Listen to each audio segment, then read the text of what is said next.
at a certain point, they decided no longer to be in that condition. That is not specific to genetics in reference to, well, Oh, Native no, it's not. Americans See, that's the didn't point. want to be slaves and so-called African Americans did. That was incorrect in my That's the opinion. point. It's not genetic.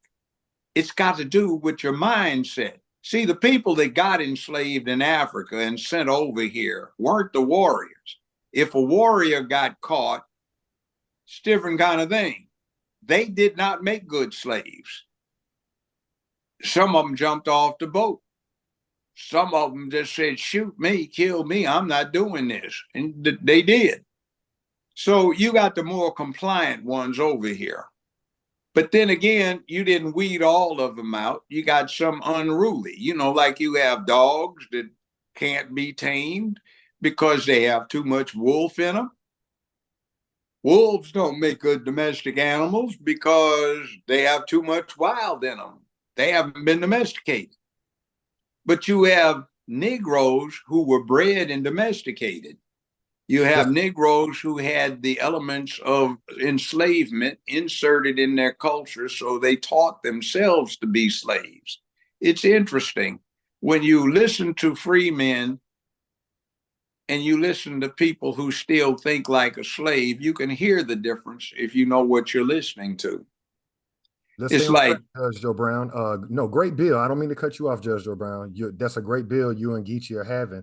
I just for the viewers' purpose, we're in the 1968 Indian Rights Act.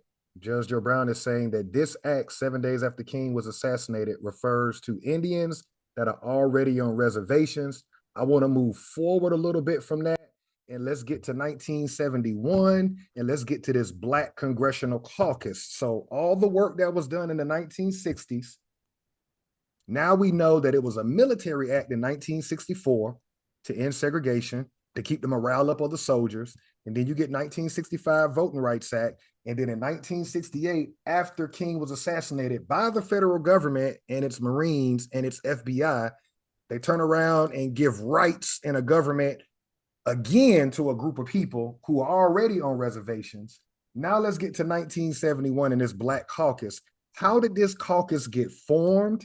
And is this caucus, according to the theory of operation within the United States government, is it supposed to be the liaison or the communication conduit to deal with Congress and to get laws passed? Okay, let me explain something very briefly. The Act of 1968 was not conceived and then formulated, drafted, and passed in the 7 days after Martin Luther King got assassinated. It started a long way before, and that was part of what was going on in the 60s.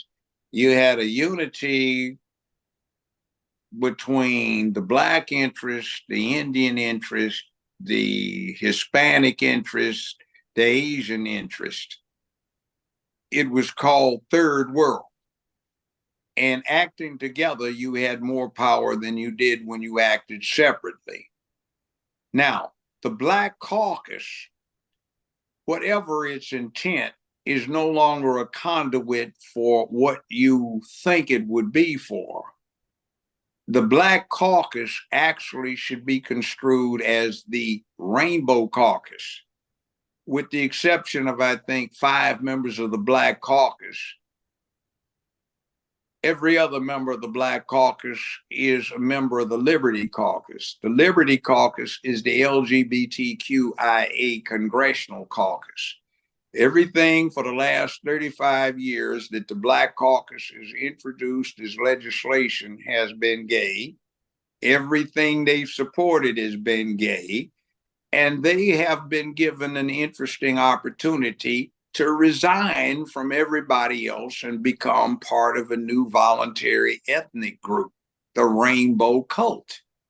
And what's going on right now that makes politics look so strange is it's not politics, it's a new religion.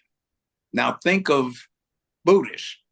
Buddhism has no God. You can have any God you want and be a Buddhist, or you don't have to have one. It's a system of philosophy. The Rainbow Cult does not require a deity. It is a sense of philosophy. It stands for a negation of everything that every other religion, pagan, monotheistic, or otherwise, has stood for, which is the development of character traits that have gotten us from cave to condominium.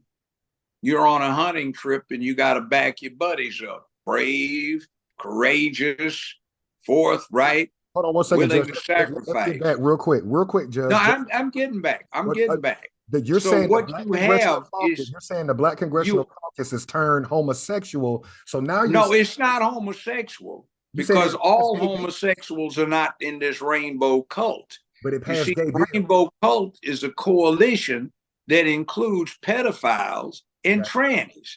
Stay with And me. the typical pedophile is a drastic enemy of most gay people because they remember getting turned out at 9, 10 years old. We don't got to go that deep, Judge Joe Brown. Stay with me. No, I am that deep. But well, you see, no. it's not simple. Okay, this whole trans thing. Lesbians tell me that I say, look, I see this cute looking girl, right, and I go over and find out the girl's got a penis because it's really a boy. I hate the tranny thing. That's what they'll tell you. I agree. But hold on, Judge. Hold on, respectfully. But I got to bring it back to the listeners, because what you just told, quote unquote, Black people is, yes, you have the oldest caucus under the United States government, but it only has written laws for gay people. So where do these Black people go? What's the point? They have resigned being Black. They are members of an elective ethnic group. Remember all this hell we get right now about this is natural, you have no choice for it? If you deal with the catechism, you deal with their communion, which I call the 6B thing: unbelt, drop britches, drop boxers, bend over, get butt cheeks spread, and boy bang. Now you remember. You belong to the new ethnic group. You have these rights that the Native Americans are just now exercising, that the Negro is just now exercising. You don't have to put up with this. They teach your cult every day in all these schools where there are rainbows all up and down the hallway, in classrooms. You get an application now. You get something from the government. You get anything online. You look at, you got an iPhone. Let's take it off gays for a minute, Judge Brown. No. I'm not taking it off gays because they aren't the focus. All gays don't support this. The homosexual movement. Let's take it off. It's not even homosexual. Okay. It's something else. When you have an iPhone, nowadays, if you've got the latest upgrade, it asks you what your pronouns are. You can't do that kind of thing for Protestant religions, Catholics, for Christians, Jews. You can't do it for Islam. You can't do it for Buddhists. You can't do it for Hindus. You can't do it for Confucianism, but you can do it for rainbow all day long, every day. California makes it a felony for a school teacher to tell a parent that their child is trying to convert. The vice presidential candidate, Waltz, signed into law. You got to put tampons in a junior high school boy's bathroom. Tampon Tim. It is now criminal in Michigan for a parent to attempt to keep his minor child from being mutilated and converted. And if the parent attempts to do that, the state can intervene and deprive that parent of parental rights. I got your argument. What's going on. I got your argument, Judge Brown. Let's go back to this Black Caucus that was set up in 1971. What I'm simply asking for the people that will listen to this live is, are you telling us in an election year that this Black Caucus is not the liaison for Black people to get specific resources? No, it's not. Well, then you think it's black, but what it is it's rainbow. What's the point of voting? You get lied to. It's the propaganda. No, what I'm saying is, I don't want to cut you off, Judge Brown, but what I'm saying is, as somebody who knows engineering, the system is broken when it comes to a particular group of people. You just said a Black caucus was designed in 1971, the oldest caucus, and it doesn't work for Black people. Okay, look. Okay, latest thing they claim to have done is the Emmett Till anti-lynch bill. It was introduced in 1997 by Conyers. It was tabled, and then you got Jussie Smollett pulling off that fake lynch thing. Kamala Harris and Cory Booker in the U.S. Senate tried to introduce it as the anti-lynch bill. Still didn't pass. Then things quieted down. She became vice president. And what winds up happening is you get it back in, and it's now the Emmett Till anti-lynch bill. Does it have anything to do with lynching? Not one thing. Because now lynching does not require a mob. It can be one person. It doesn't even require a homicide. It can be a simple beating or a kidnapping. It then becomes a federal crime, a lynching, if it's one guy. How does this work? It interjects for the first time in American legal lexicon sexual orientation. So let's say a guy broke up with his girlfriend. He's feeling trouble. He goes and hangs out with the guys. They go to a club. There's what he thinks is a PYT, pretty young thing, tight dress on, big boobs, hoop earrings, braids down low. And he and she are dancing and exchanging spit over in the shadows. He looks down. He said, wait a minute, man, you got a heart on. What the hell are you? So he busted in the shop. That now is lynching because he supposedly attacked this person because of their sexual orientation. They brought this crap off as the anti-lynch bill. You don't need another law to stop lynching. There ain't none necessary. But it is a dodge to put in sexual orientation for a special category of federal crime for the first time. So, Judge, quick question. Hold on one second, Chief Biko. Hold on one second. All right. Because Judge been running with this gay talk, and I'm asking specific about this Black Caucus. So what he's telling us is the oldest caucus under this government. It's labeled Black. It doesn't work for Black people. Wait a minute. How about this? Hold on, Judge Brown. Can people in the chat really understand what this man is saying? So why are you watching the presidential debate at this point? Why? Why? So basically, we can egg the Black Caucus tomorrow because they're useless. Well, let me give you an example. Reparations. The Black Caucus has a reparations committee. Do you know who their chairman is?